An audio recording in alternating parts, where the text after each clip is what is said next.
तो hello everyone, आज हम डिस्कस कर रहे हैं question number 8 to 20 from the book Sameer Bansal and the chapter is functions. तो इस क्वेश्चन में बोला गया है, फर्स्ट ऑफ ऑल इस क्वेश्चन में बोला गया है fundamental period of the function F x is equal to, तो हमें एक फंक्शन दिया हुआ है एफ एक्स लिख लेते हैं पहले। तो f x is given by 4 cos to power 4 x minus pi upon 4 pi square minus twice cos x minus pi upon 2 pi square। ये हमारा फंक्शन दिया हुआ है, इसका फंडामेंटल पीरियड निकालना है। तो पहले इसको हम रिड्यूस कर लेते हैं थोड़ा सा। As I can see, if this angle the first angle is theta, I can see the second angle is 2 theta, right. मैं बोल सकता हूँ 4 cos टू पावर 4, इसको मैं थीटा ही लिखता हूँ, और ये जो 2 थीटा है इसको रिड्यूस कर लेते हैं। cos 2 theta is 2 cos square theta minus 1, the remaining thing becomes 4 cos to power 4 theta minus 4 cos square theta plus 2, and that is 2 cos square theta minus 1 का whole square plus 1, right. It is a perfect square plus 1। उसके बाद ये जो 2 cos square theta minus 1 है, इसको लिख सकते हैं cos 2 थीटा का होल स्क्वायर प्लस 1। हमारा 2 थीटा ये एंगल था ये वाला, तो हमारे पास आ जाएगा ये cos x minus pi upon 2 pi square का होल स्क्वायर प्लस 1, राइट। ये हमारा एफ एक्स आ गया। तो अगर एफ एक्स में कॉस स्क्वायर आ रहा है और कॉस स्क्वायर थीटा, तो उसका पाई होता है टाइम पीरियड, बट यहाँ पे एक्स अपॉन 2 पाई स्क्वायर है, तो टाइम पीरियड कितना हो जाएगा? Time period will be pi upon, ये जो कोफिशिएंट है एक्स के साथ वो नीचे डिवाइड हो जाता है, तो 1 अपॉन 2 पाई स्क्वायर। तो ये बन जाएगा हमारे पास 2 पाई क्यू। तो हमारा जो पीरियड है इस फंक्शन का that will be 2 pi q, right. तो आई होप समझ में आया होगा। Now go to the next question, question number 9। तो question number 9 says that the function fx is defined as, domain दिया हुआ है और कोडोमेन भी दिया हुआ है। fx भी दिया हुआ है ln x का whole square plus 3 ln x plus 2। Then they are asking f inverse x। इसका मतलब फंक्शन 1 1 और 2 है और वो हमें f इनवर्स x पूछ रहे हैं, ठीक है। तो सबसे पहले हमें फंक्शन दिया हुआ है y equal to ln x का whole square plus 3 times ln x plus 2। तो इनवर्स निकालने का रूल क्या है कि हम y equal to F x की तरह लिखते हैं फंक्शन को, और फिर x और y को इंटरचेंज कर देते हैं। So if you interchange x and y values, you get x equal to ln y का whole square plus 3 times ln y plus 2।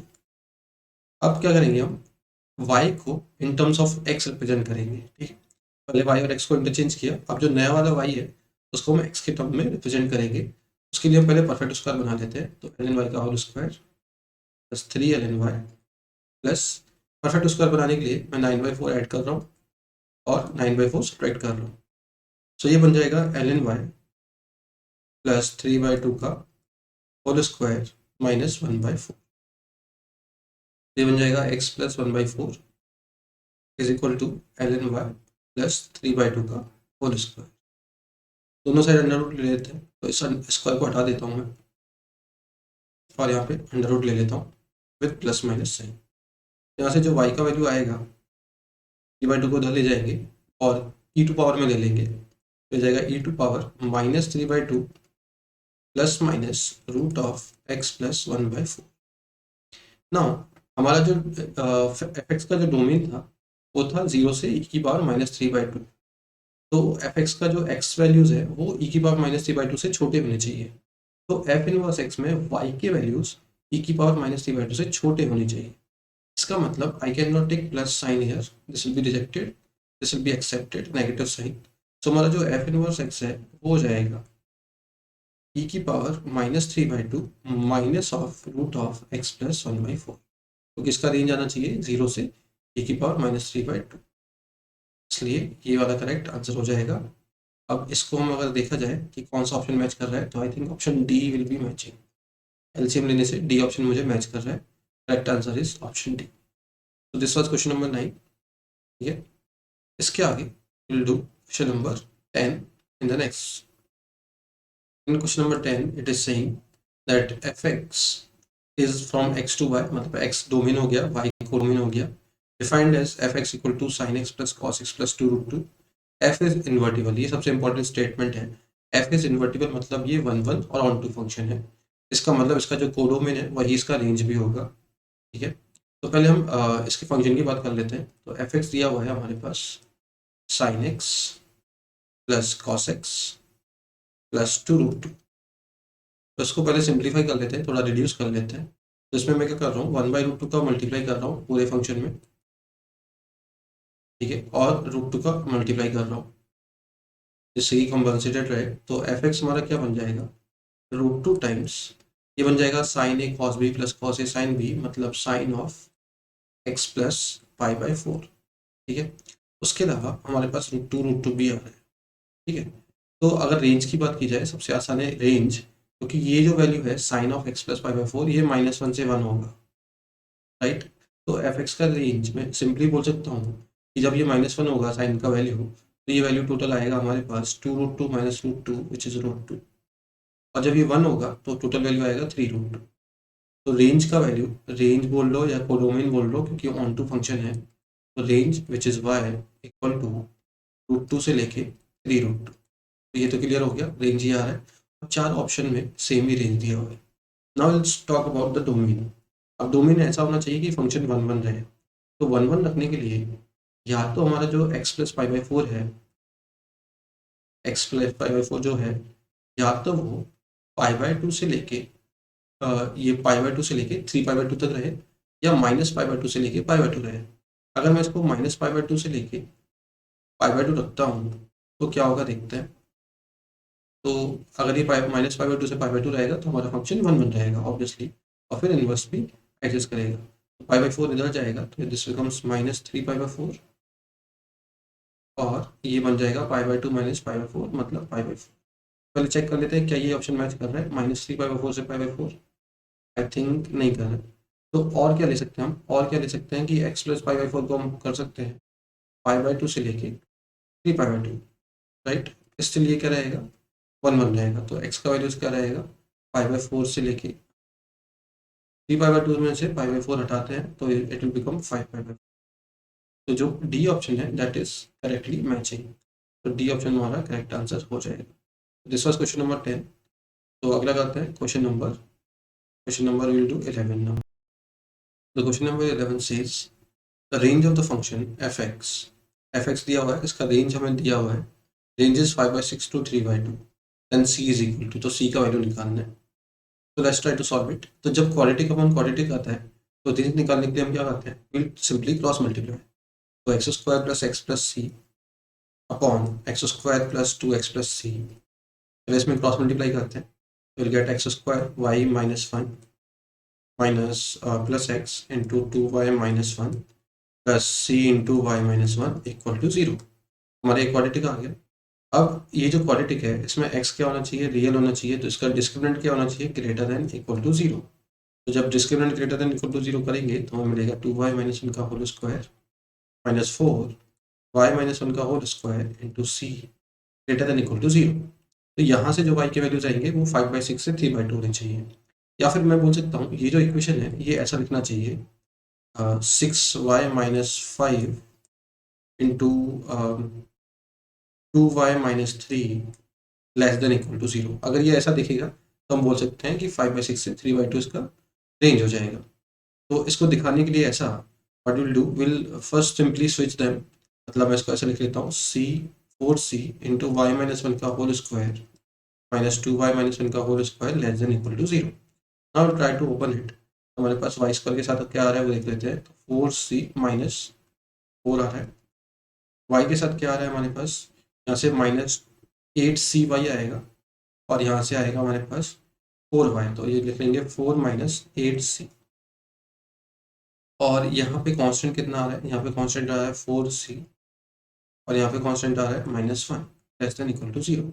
अब ये जो क्वाड्रेटिक आया और जो कुछ क्वाड्रेटिक यहाँ से आएगा, ये क्वाड्रेटिक आएगा 12y square minus 18 minus 10 28y plus 15 less than equal to zero. इन दोनों क्वाड्रेटिक्स को कंपेयर कर लेते हैं एक बार। जैसे हम कंपेयर करेंगे तो I get four c minus one by 12 is equal to four one minus two c by minus 28 equal to 4c minus 1 upon 50। तो किसी दो को भी हम क्रॉस मल्टीप्लाई करके चेक कर सकते हैं।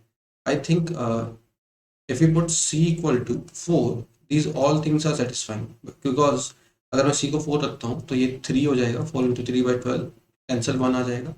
यहाँ 4 रखता हूँ तो 16 माइनस 1 15/15 आ जाएगा। 4 रखता हूँ तो -28 by correct. c equal to 4 जो है that is satisfying all these values. इसका मतलब c का वैल्यू क्या होना चाहिए, 4 होना चाहिए। Option C must be correct. ठीक है, तो आई होप समझ में आया होगा। इसके बाद करते हैं हम क्वेश्चन नंबर 10 बोल रहे हैं कि let F R 1 to infinity, let F function R 1 to infinity, मतलब कोडोमेन दिया हुआ है, defined as this if F x is surjective. Surjective मतलब ऑन टू फंक्शन है हमारा, ऑन टू है, इसका मतलब जो रेंज है वही कोडोमेन के बराबर होगी। जो रेंज है that will be equal to codomain, और कोडोमेन हमें दिया हुआ है विच इज 1 टू इन्फिनिटी। ठीक है, तो इसका रेंज देख लेते हैं। तो हमारा जो एफ एक्स है पहले उसके बारे में ऑब्जर्व करते हैं, क्या लिखा हुआ है, log base 10 under root of 3x² minus 4x plus k plus 1 plus 10। अब इसके रेंज के लिए, अब इसका रेंज 1 से इन्फिनिटी होना चाहिए। तो रेंज 1 से इन्फिनिटी कब आएगा, जब मिनिमम वैल्यू log 10 बेस 10 हो, log 10 बेस 10 हो तो मिनिमम वैल्यू 1 आएगा। इसका मतलब इसका शुरुआत 0 से होना चाहिए, मतलब ये एक्स एक्सिस को टच करता हुआ पैराबोला होना चाहिए, ये वाला करेक्ट।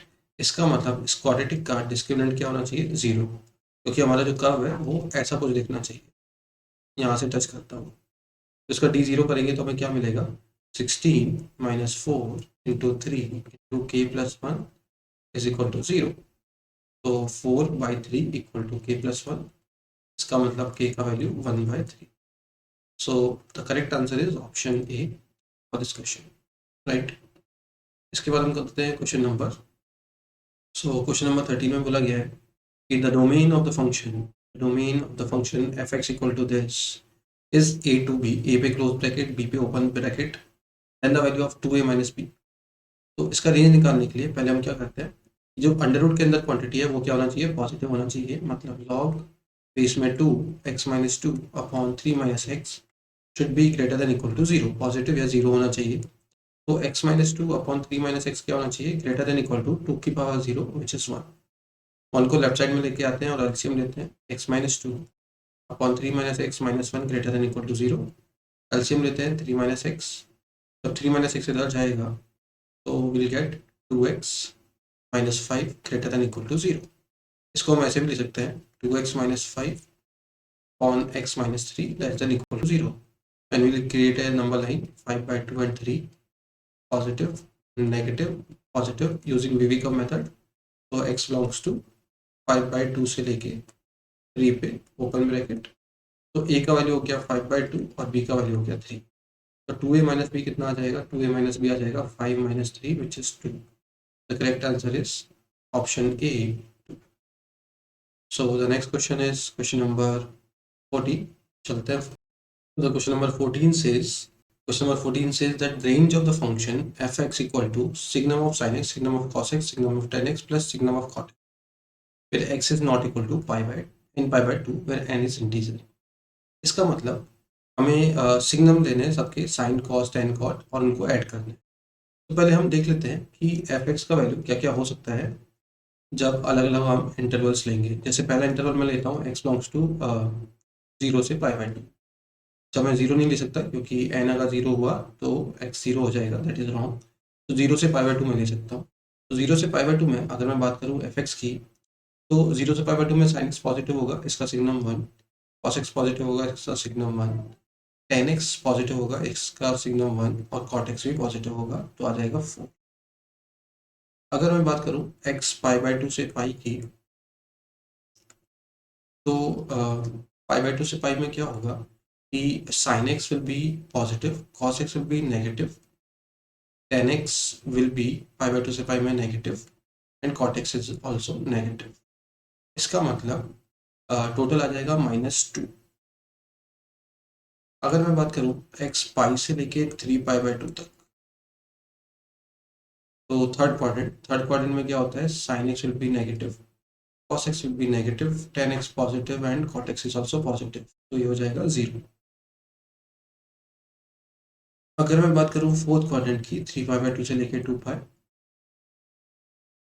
फोर्थ क्वाड्रेंट में क्या होने वाला है, साइन एक्स हो जाएगा नेगेटिव, कॉस एक्स हो जाएगा पॉजिटिव, टेन एक्स हो जाएगा नेगेटिव, और कॉट एक्स भी हो जाएगा नेगेटिव। तो लेस -2। जो रेंज में एलिमेंट्स आए वो क्या क्या है हमारे पास, रेंज में आया -2, 0 एंड 4। तो option B should be correct answer, right? Option B will be the correct answer. And the next question is question number 15. It is saying f is a polynomial satisfying the relation this. So ये relation दिया हुआ है, ठीक है। Okay, इस relation को solve करने के लिए फर्स्ट ऑफ ऑल अभी ये ऑब्जर्व करना पड़ेगा कि जो लॉग के अंदर क्वांटिटी है दैट इज अ जीपी। इस जीपी का हम इजीली निकाल सकते हैं a अपॉन 1 माइनस आर फॉर्मूले के यूज करके। Will get 2 upon 1 minus common ratio is 1/3, so this will give us 3। तो मैं लिखा हुआ है log ऑफ बेस 2 F x is equal to log of 3 base 2 into log of base 3 into 1 plus F X upon F of 1/x। ये हमें दिया। Now if we see property से इसको लिख सकते हैं log 3 अपॉन log 2 इंटू, इसको लिख सकते हैं log of what ever quantity it is F X upon F 1/x upon log of 3। ये कैंसिल हो जाएगा। इसको लेफ्ट साइड में लिख सकते हैं log of F X upon log of 2। log 2 भी कैंसिल हो जाएगा, तो मैं डायरेक्टली बोल सकता हूँ कि F x is equal to 1 plus F X upon F of 1/x। अब एफ एक्स तो पॉजिटिव होना चाहिए तब ये वैलिड है। और अगर उसको ध्यान से हम एलसीएम लेके देखें, एलसीएम लेने के बाद ये दिखेगा F X into F of 1/x is equal to F X plus F of 1/x, right? ये हमें दिख रहा है। इसका मतलब क्या है, ये हमने पढ़ा हुआ है फंक्शंस में। इसका मतलब होता है हमारा जो फंक्शन है पॉलिनोमियल जो है वो ये होना चाहिए 1 plus minus X to power n ना। लेकिन एफ ऑफ 10 ये है 1001। एफ ऑफ 10 1001 तभी आ सकता है जब मैं पॉजिटिव साइन लूंगा, राइट? और n का वैल्यू मैं क्या लूंगा, जब मैं पॉजिटिव साइन लूंगा और n का वैल्यू कितना लूंगा, n का वैल्यू लेने देते हैं हम 1001 लाने के लिए 3, तो एफ ऑफ 10 आ जाएगा हमारा 1001। तो हमसे पूछा है एफ ऑफ 20 कितना होगा, एफ ऑफ 20 हो जाएगा 1 प्लस 20 का क्यूब जिस 8000, तो 8001। The correct answer will be option C 8001, right? So I hope समझ में आया होगा। The next question is question number 16 में बोला गया है that x equal to 4l upon 1 plus L square and y equal to 2 minus 2l square upon 1 plus L square, where l is the parameter and range of f of x y बताना है हमें। इस a to b है तो a plus b का value क्या हो। तो देख के भी पता चल रहा है कि we can put l equal to tan theta. जैसे ही हम l को tan थीटा पुट करेंगे तो x आ जाएगा 2 times 2 tan theta upon 1 plus tan square theta जिस sin 2 थीटा। सिमिलरली y बन जाएगा 2 times cos 2 theta, right? So f of X Y क्या हो जाएगा, f of X Y f of theta में कन्वर्ट हो जाएगा, will be equal to 4 sin square 2 theta minus x into Y, मतलब 4 sin 2 theta into cos 2 theta plus 4 times cos square 2 theta, ठीक है? तो 4 sin स्क्वायर 2 थीटा और 4 cos square 2 theta तो 4 हो जाएंगे, minus 2 times 2 sin 2 theta cos 2 theta हो जाएगा 4 theta. Now F of theta का रेंज हम आराम से बता सकते हैं, जब ये -1 होगा तो ये 6 जाएगा, और जब ये +1 होगा तो ये 2 जाएगा, तो 2 से 6, तो a का वैल्यू आ गया 2 और b का वैल्यू आ गया 6। तो a प्लस बी कितना हो गया, 2 + 6 8। The final answer is a plus B is 8, option C, right? I hope समझ में आया होगा। The next question is question number 17। तो क्वेश्चन नंबर 17 में क्या बोला गया है, क्वेश्चन नंबर 17 में बोला गया है कि if the equation mod of x minus 2 minus mod of x plus 1 equal to p has exactly one solution, then the number of integral values of p के कितने वैल्यूज होंगे। तो सबसे पहले इसके बारे में देख लेते हैं। इसको मान लेते हैं y equal to mod of x minus 2 minus mod of x plus 1। तो उसको हम 3 तरीके से ओपन कर सकते हैं। जब x लेस देन -1 होगा तो दोनों नेगेटिव से ओपन होंगे, ये हो जाएगा -2x, तो ये आ जाएगा +2, और यहाँ पे आ जाएगा हमारे पास +1 +3। जब x का वैल्यू -1 से लेके 2 के बीच में होगा तो ये हमारा नेगेटिव से ओपन होगा, बट ये पॉजिटिव से, -x+2 और ये -x, सो ये पॉजिटिव से ओपन होगा, तो ये हमारा हो गया। ओके, सो यहाँ पे एक्चुअली यहाँ पे x और x जब हम नेगेटिव से ओपन कर रहे हैं, ठीक है, तो ये हमारा प्लस हो जाएगा, ये माइनस हो जाएगा, तो यहाँ पे सिर्फ +2 और +1 3 आने वाला है पहले इंटरवल में। दूसरे इंटरवल में आएगा, ये होगा -x और ये -x, तो -2x, और ये हो जाएगा +2, और ये हो जाएगा हमारे पास +2 और -1 हो जाएगा +1। उसके अलावा अगर हम x ग्रेटर देन 2 की बात करें तो दोनों पॉजिटिव से x और x कैंसिल, -2 -1 -3। तो अगर मैं ग्राफ की बात करूँ, y का जब ग्राफ बनाएंगे, ग्राफ कुछ ऐसा दिखेगा, पहले y = 3, x = -1 तक, उसके बाद -2x+1 नेगेटिव स्लोप 0 का 1 से पास कर रहा है, उसके बाद -3, तो ये हो गया y = 3 लाइन, और ये हो गया y = -3 लाइन। तो अब बोला गया है कि सिर्फ एक सॉल्यूशन आना चाहिए।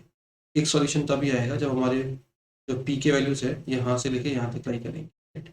तो p should belongs to -3 open bracket 2 +3, तो क्या क्या वैल्यूज आ जाएंगे, -2 -1 0 1 एंड 2, क्योंकि y = लाइन p ऐसे जाएगा एक सॉल्यूशन के। तो 1 2 3 4 5 सॉल्यूशन हो सकते हैं। तो option C, integral values of p is 5। I hope समझ में आया होगा। तो next question is question number 18 में बोला गया है let a and b are positive real numbers and b are positive real numbers such that a minus b is 10, then the smallest value of k for which is less than k। तो एक equation दिया हुआ है, it is less than k। Equation लिख लेते हैं, √x² plus ax minus √x² plus bx is less than k। इसको अगर सॉल्व करना है तो हम क्या करते हैं, पहले इसको रैशनलाइज कर लेते हैं लेफ्ट साइड को। तो जब हम रैशनलाइज करेंगे तो ऊपर आएगा a minus b इंटू एक्स, और नीचे आएगा √y plus ax plus √x² plus bx is less than k। x से डिवाइड कर देते हैं ऊपर नीचे, तो a minus b upon 1 plus a by x का under root plus √1 plus b by x is less than k। अब हमें k का स्मॉलेस्ट वैल्यू चाहिए। हम क्या करते हैं, x का अगर मैं हाईएस्ट वैल्यू रखता हूँ इन्फिनाइट, वैश को मैं इन्फिनाइट टेंड कराता हूँ, so this will tend to a minus b by 2। तो k का स्मॉलेस्ट वैल्यू क्या हो सकता है, a minus b by 2 हो सकता है। यहाँ पे इक्वल साइन आ जाएगा and limit is extending to infinity, ठीक है। सो a minus b by 2 कितना है, a minus b है 10, तो k का मिनिमम वैल्यू क्या हो सकता है, k का मिनिमम वैल्यू हो सकता है 10 by 2 which is equal to, correct option is option D. Next question देखते हैं। Next question is question number 19। Question number 19 में क्या बोला गया है, question number 19 says mod of this quantity is signum of this quantity, ठीक है। तो इस क्वांटिटी को हम देख लेते हैं पहले जो मॉड के अंदर है। सो लेफ्ट साइड में लिखा हुआ है मॉड ऑफ x+2 - 3 का whole mod equal to signum of 1 minus mod of x-2। Numerator के फैक्टर्स कर लेते हैं 6 and so x+6 into x+4। Denominator में क्या आ रहा है हमारे पास, x² + 1 into x+4 into x² + 4x - 12। इसके फैक्टर्स हो जाएंगे +6 - 2, सो x+6 इंटू x-2। इसका मतलब हम इन चीज़ों को कैंसिल कर सकते हैं, this and this, given that x cannot be equal to 2, x cannot be equal to -4 and x cannot be equal to -6, नहीं तो ये अनडिफाइंड हो जाएगा। The remaining thing is signum of 1 minus 1 upon x² + 1। अब ये quantity तो हमेशा positive होगी क्योंकि 1 upon x² + 1 का रेंज 0 से 1 होता है, इसका रेंज भी 0 से 1 है। This is always equal to mod of x+2 -3 का मॉड। तो मॉड ऑफ x + 2 क्या हो सकता है, -3 = +-1। मॉड ऑफ x + 2 कितना हो जाएगा, 3 + 1 4 या फिर 3 - 1 2। तो x + 2 क्या हो जाएगा, -4 + 4 -2 + 2। ऐसे x का वैल्यू क्या क्या आ सकता है, -6 2 -4 एंड 0। -6 ले नहीं सकते क्योंकि यहाँ रिजेक्ट कर चुके हैं पहले से, अनडिफाइंड हो जाएगा। 2 नहीं ले सकते और -4 भी नहीं ले सकते। तो हम क्या ले सकते हैं, 0 ले सकते हैं। तो x का वैल्यू क्या हो जाएगा, 0। Sum of all possible values is 0। Option A is the correct. Right, I hope समझ में आया होगा। This was question number 19। The next is question number 20।